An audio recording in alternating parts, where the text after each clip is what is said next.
Good evening, Toiletarians. I am your host, Toilet Terry, and you're all watching Toilet Talk. Now, tonight's topic is always lying.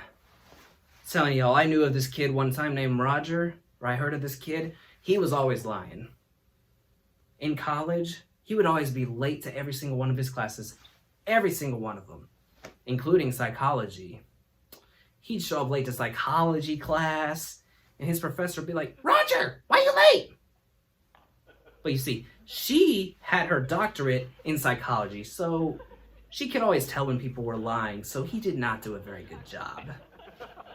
I mean, every day he'd come in late and come up with the dumbest and lamest excuses, such as, Sorry, Mrs. Pigfat. I was in the hospital with my granny, and she's having surgery. she'd be like, "Okay, if you don't mind my asking," because she didn't believe him. "What kind of surgery?" Something about a soft silicone implant or something like that.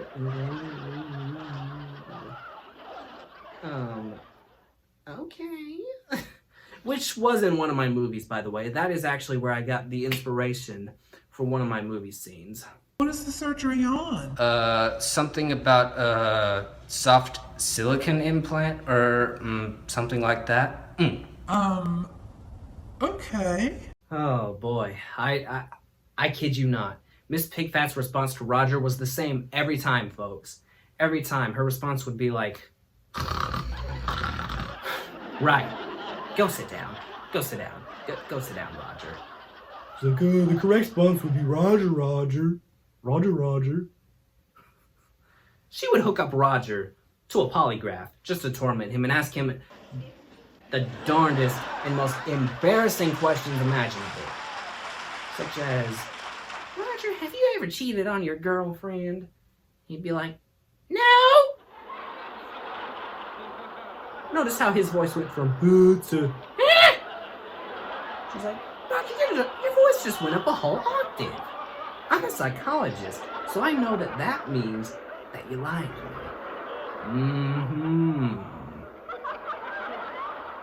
And then she'd ask him questions like, "All right, Roger, do you have a belly button?"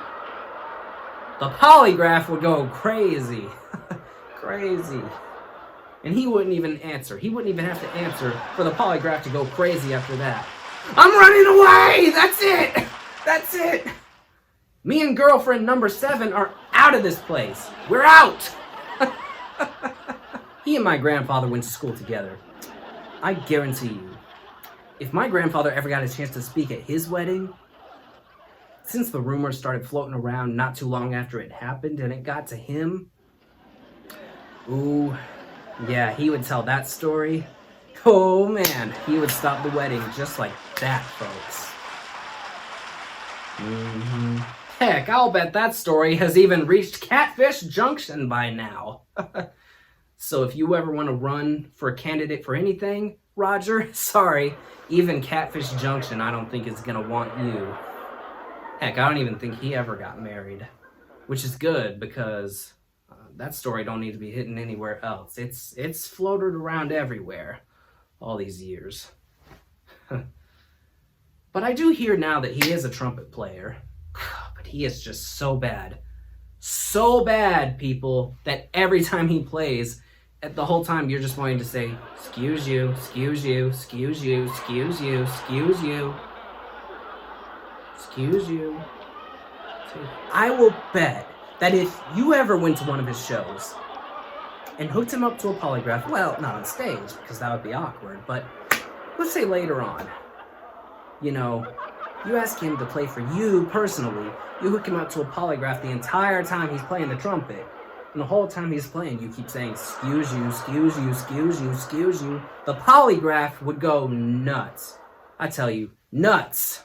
Or how about this? You go backstage after the show with the lie detector or the polygraph, whatever you want to call it. Doesn't matter. It's irrelevant. You hook him up to it. And you ask him, "Okay, throughout that whole show, I couldn't help but to notice that the room smelled terrible. Was that actually coming from your trumpet? Holograph would start to go nuts, and he'd be like, I'm running away! That's it! That's it! I'm running away! I'm running away! That's it! I'm out of here! I'm never playing again. My secret's out! And now they know, sport! Ooh, need a ride to the airport. Gotta get out of here. Oh boy. And as soon as he starts walking off, is that thunder right here in the distance? Oh wait, no, that was his butt. Or his bohawkus. As I say. I don't say butt, I say bohawkus. Just so y'all know. I know that's probably irrelevant. I know y'all probably know what a bohawkus is, but I just thought I'd let y'all know. Okay? Whew. Man, after he left, we had to spray the room with Febreze. I don't know. I mean, I would not have waited personally until after he left, but I didn't run the place. The lady who ran the place was like, "Oh, come on, we don't want to hurt his feelings." Oh, please.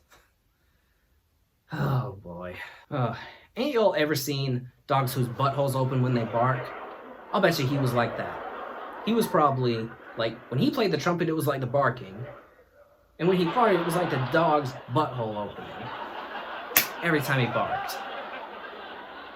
Which leads me into our next topic, toiletarians, which is barking out orders.